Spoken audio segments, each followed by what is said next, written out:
جی میں سجاد حسین شاہ آپ کو اپنے چینل دبئی ڈرائیور 512 میں خوش آمدید کہتا ہوں۔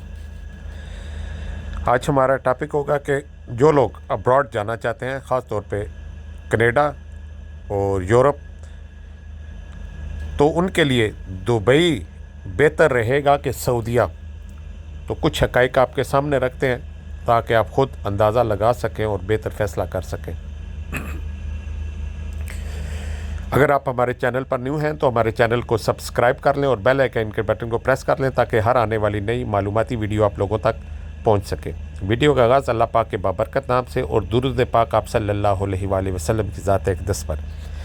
جی اگر تو آپ ایز اے پروفیشنل یہیں پہ گلف میں کام کرنا چاہتے ہیں تو پھر سعودیہ والا بہترین آپشن ہے۔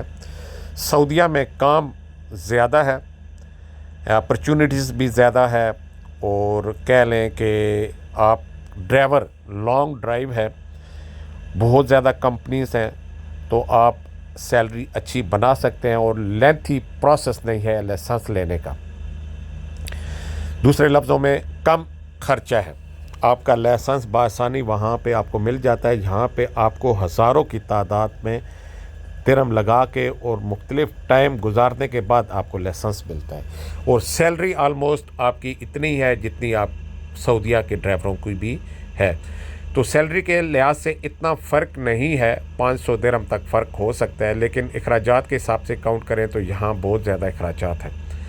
تو اگر آپ گلف میں ہی رہنا چاہتے ہیں تو پھر اگر آپ کو سعودیہ کا ویزا ملے ڈرائیور کا تو پھر وہ بہتر آپشن ہے، آپ وہاں پہ جا سکتے ہیں اور کام کر سکتے ہیں۔ لیکن اگر آپ کا مقصد یورپ جانا ہے، آگے کینیڈا کے لیے موو آن کرنا ہے، تو پھر آپ دبئی ہی کا رخ کریں، یہاں آ کے اپنا لائسنس بنائیں اور اس کو پرانا کریں 2 سال ٹرانسپورٹ کمپنی میں، اور تاکہ آپ کی ریکوائرمنٹس یورپ کے لیے پوری ہو سکے اور آپ اپلائی کر دیں۔ یہاں سے بہت زیادہ تعداد میں لوگ باہر جا رہے ہیں، خاص طور پہ میں لیتھینیا کی بات کروں تو اب انہوں نے بہت زیادہ ڈرائیورز کی ڈیمانڈ کی ہوئی ہے۔ یہاں سے دبئی کے بہت زیادہ ڈرائیور لیتھینیا سینچن کمپنی کے لیے جا رہے ہیں۔ تو اگر آپ یورپ کو سامنے رکھنا چاہتے ہیں تو پھر آپ کوشش کریں کہ آپ دبئی یونائٹڈ عرب امارات آئیں، یہیں سے لائسنس لیں اور آگے موو آن کریں۔ لیکن اگر آپ گلف میں رہنا چاہتے ہیں تو پھر جو ہے وہ سعودیہ بھی اچھا آپشن ہے، مسقط بھی بہترین آپشن ہے، آپ وہاں رہ کے اچھی خاصی سیلری کما سکتے ہیں۔ تو امید کرتا ہوں کہ آپ کے سوال کا جواب آپ کو مل گیا ہوگا۔ میری ہمیشہ کی طرح دعا آپ لوگوں کے ساتھ ہے، اللہ پاک آپ کو خوش و خرم رکھے، بندے ناچیز کو دے اجازت۔ اللہ حافظ، اللہ نگہبان۔